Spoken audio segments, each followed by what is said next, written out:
औज़ुबिल्लाहिमिनश्शैतानिर्रजीम बिस्मिल्लाहिर्रहमानिर्रहीम अस्सलामु अलैकुम वरहमतुल्लाहि वबरकातुहू। आज का टॉपिक है स्ट्रक्चर ऑफ टेस्टिस। टेस्टिस क्या है, इसकी शक्ल कैसी है और इंटरनली अगर देखा जाए तो इसमें कौन से सेल्स पाए जाते हैं और इसका मेन फंक्शन क्या है। So testis are male gonads that produce sperm. ये मेल गोनेड है और ये इंसान में स्पर्म प्रोड्यूस करता है। ये प्रोड्यूस 6 सेल है। These are 6 cells, means that these are the reproductive cells. ठीक है, तो ये टेस्टिस है male gonad that produce sperm.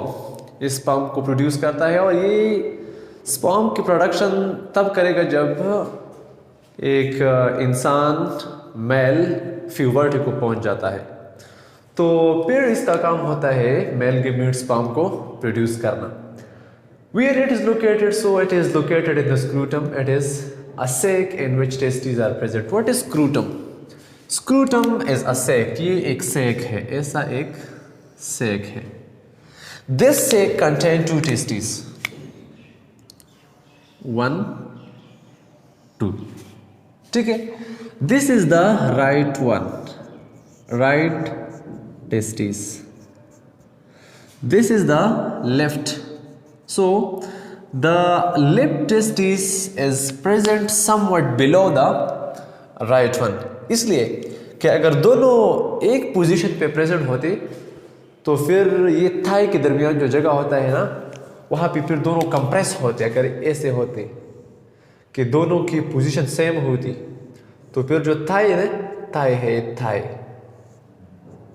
Thai जो हम रानी कहते हैं, THIGH, थाई।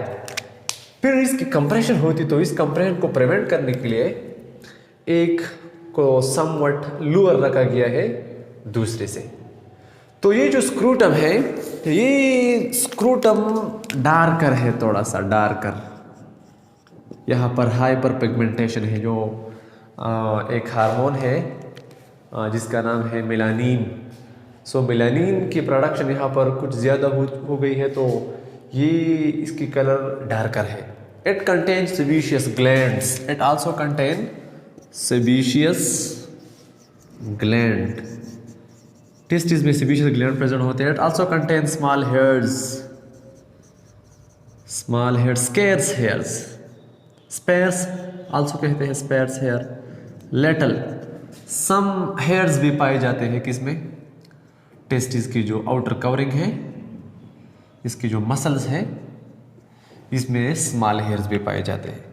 टेस्टिस का वेट है 25 ग्राम, इसका वेट है, और शेप है ओवल इन शेप, बिजवी, एग लाइक है शेप में। ठीक है, शेप को अगर देखा जाए तो it is surrounded by 2 layer. ये हमारे साथ एक टेस्टिस हो गई। It is surrounded by 2 layers। इसकी 2 layers होते हैं। The outer layer we call tunica, tunica vaginalis, and the inner layer is called tunica albuginea. So the membrane of the testis we call tunica, and there are 2 tunica. The one we call tunica vaginalis, and this tunica vaginalis is the outer membrane of the testis, while the inner membrane of the testis we call tunica albuginea. अभी देखिए, internally this testis is divided into lobules. ये एक lobule हो गया, ये दूसरा lobule हो गया, ये तीसरा, ऐसे lobules होते हैं। These structure we called lobules. So internally testis contain from 250 to 300 lobules. Internally, testis contain small lobules ranging from 250 to 300 lobules. इस lobules में seminiferous tubules पाए जाते हैं. These lobules contain seminiferous tubules. तकरीबन एक लाब्यूल में 2 से 4 सेमेनिपेरस ट्यूब्यूल्स होते हैं। ये है सेमेनिपेरस ट्यूब्यूल्स, सेमेनिपेरस ट्यूब्यूल्स, सेमेनिपेरस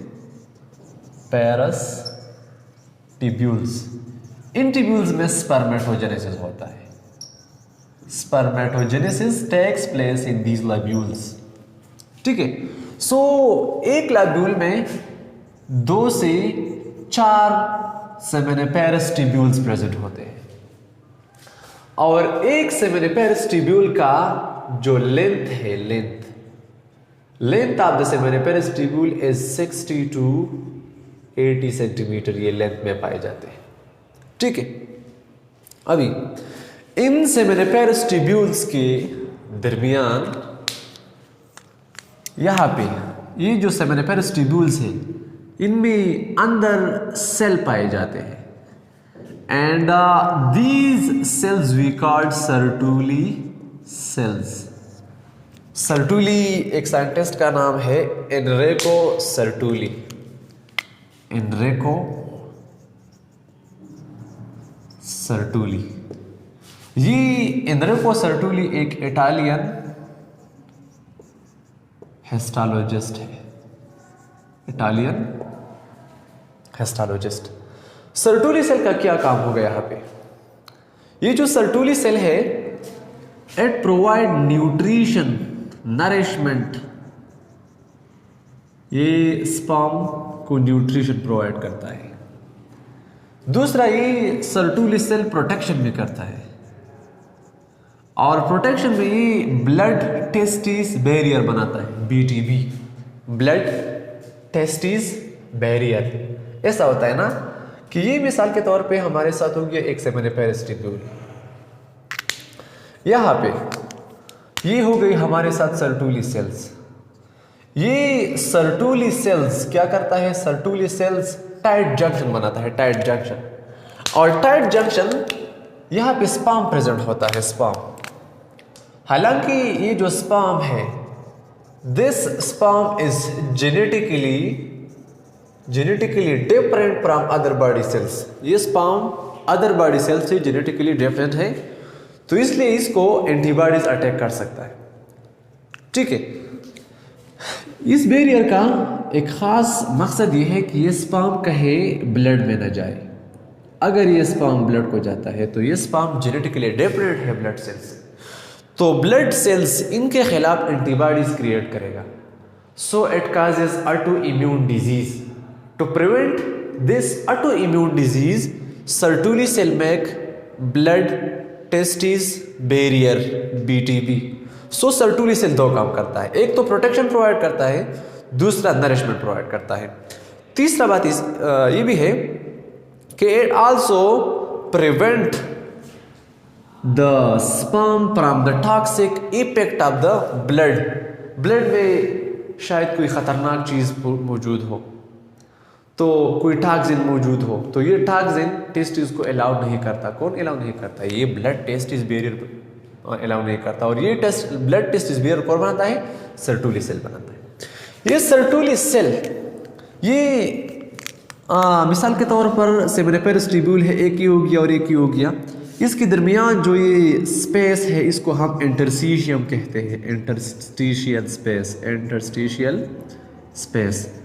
इस इंटरस्टिशियल स्पेस में हमारे साथ सेल्स प्रेजेंट होते हैं जो 2 सेमेनिपेरस ट्यूब्यूल्स है। मिसाल के तौर पर ये मेरे दोनों उंगलियां हैं, ये एक सेमेनिपेरस ट्यूब्यूल हो गया, ये दूसरा सेमेनिपेरस ट्यूब्यूल हो गया। इनके दरमियान एक सेल प्रेजेंट होता है और इस सेल को हम कहते हैं लेडिक सेल्स। लेडिक सेल्स के नाम से जाते हैं। Franz von Leydig, Franz von Leydig एक जर्मन साइंटिस्ट है, ये लेडिक साइंटिस्ट का नाम है। इसने पहले डिस्कवर किया था, सो अपना नाम रखा है लेडिक सेल्स। ये लेडिक सेल क्या करता है? ये Leydig cell produces testosterone and these testosterone are required for the growth of the sperm। ठीक है। फिर ऐसा होता है ना कि यहाँ पे ये जो सेमेनिपेरस ट्यूब्यूल है, यहाँ पर एक डक्ट को खोलता है, यहाँ पर एक डक्ट को खोलता है। यहाँ पे छोटे छोटे लैब्यूल्स होते हैं जिसको स्पर्म आती है। इस लैब्यूल्स को हम कहते हैं रेटी टेस्टिस, रेटी टेस्टिस। फिर इस रेटी टेस्टिस से और ट्यूब्स निकलते हैं and these tubes we call vas efferentia, वास एप्रेंशिया। सो वास एप्रेंशिया ट्यूब्यूल्स होते हैं जो कि रेटी टेस्टिस से निकल जाते हैं। इसके अलावा अगर हम इसके मजीद स्ट्रक्चर को देखें तो ये रेटी टेस्टिस एक और ट्यूब को कनेक्ट कर जाता है जो हाईली काइल्ड ट्यूब होता है। ये हाईली काइल्ड ट्यूब होता है। इस ट्यूब को हम कहते हैं एपिडेडमिस, एपिडेडमिस। एपिडेडमिस काइल्ड ट्यूब है, हाईली काइल्ड ट्यूब है। ये स्टोरेज ऑफ स्पर्म करता है, storage of it store sperm, ये स्पर्म को स्टोर करता है। ठीक है, यहाँ पे स्पर्म स्टोर होता है तकरीबन 16 डेज तक स्टोर हो सकता है। ये 40 डेज तक अगर स्पर्म भी स्टोर हो जाए तो इसमें भी फर्टिलाइजेशन की एबिलिटी मौजूद होती है। अगर एक स्पर्म यहाँ पे प्रेजेंट है और इसकी 2 महीने हो गई तो 2 महीने के बाद उस स्पर्म में फर्टिलाइजेशन की एबिलिटी नहीं होगी जब तक कि 60 दिन पूरे नहीं हुए। 60 दिन के बाद 40 to 60 डेज से हम आमतौर पे कहते हैं कि 40 से 60 दिन तक अगर स्पर्म एपिडेडमिस में रहा तो इसमें फर्टिलाइजेशन की एबिलिटी होगी। लेकिन अगर 60 दिन हो गए फिर भी यहाँ पर स्पर्म प्रेजेंट होता है और बाहर को रिलीज नहीं हुआ तो ये स्पर्म फिर फर्टिलाइजेशन की एबिलिटी को लॉस करेगा। इसके कुछ पार्ट्स हैं एपिडेडमिस के। एक ऊपर वाला हिस्सा है, इसको हम कैपिट एपिडेडमिस कहते हैं, कैपिट एपिडेडमिस। एक नीचे वाला हिस्सा है, उसको हम कहते हैं काड़ा एपिडेडमिस, काड़ा एपिडेडमिस। फिर एपिडेडमिस, फिर ये एक और ट्यूब को खोलता है and these tube we call vas deferens, vas deferens. ये वास एफ्रेंशिया है, ये वास डिफरेंशिया है, vas deferens. This vas deferens ये ट्यूब है that transport, that carry sperms to urethra, to male urethra, to male penis. ठीक है, फिर ये खोलता है किसको? यूरेथ्रा को खोलता है। यूरेथ्रा मेल में पाया जाता है और मेल में यूरेथ्रा 2 काम करता है। It also act as an excretory organ, ये एक्सक्रीटरी ऑर्गन का काम भी करता है जो कि यूरिन को बाहर बॉडी से बाहर ले जाता है और ये रिप्रोडक्टिव रोल भी प्ले करता है। मतलब ये है कि इसका एक रोल है रिप्रोडक्शन में और दूसरा रोल है इसमें इसकी एक्सक्रीशन में। किसको एक्सक्रीट करेगा, किसकी अखराज करेगा? ये मेटाबॉलिक वेस्ट की जो यूरिन है in the form of urea, हम इसको बाहर निकालते हैं तो यूरेथ्रा की ओर निकालते हैं। इसके बाद ये स्ट्रक्चर टेस्टिस का कंप्लीट हो गया। फिर हम स्पर्मेटोजेनेसिस पे आएंगे और मेल रिप्रोडक्टिव ऑर्गन जो है ना वो एक्सटर्नली यूरेथ्रा पे हम एक लेक्चर इंशाल्लाह लेंगे। फिर स्ट्रक्चर ऑफ स्पर्म है और स्पर्मेटोजेनेसिस का एक और अकेला हम इस पे लेक्चर लेंगे। इसके बाद होगी केमिस्ट्री ऑफ फर्टिलाइजेशन, इंशाल्लाह हमें देखते रहेगा। हमें अपनी दुआ में याद रखें, हमें सपोर्ट करें। Thank you so much. अल्लाह हाफिज़।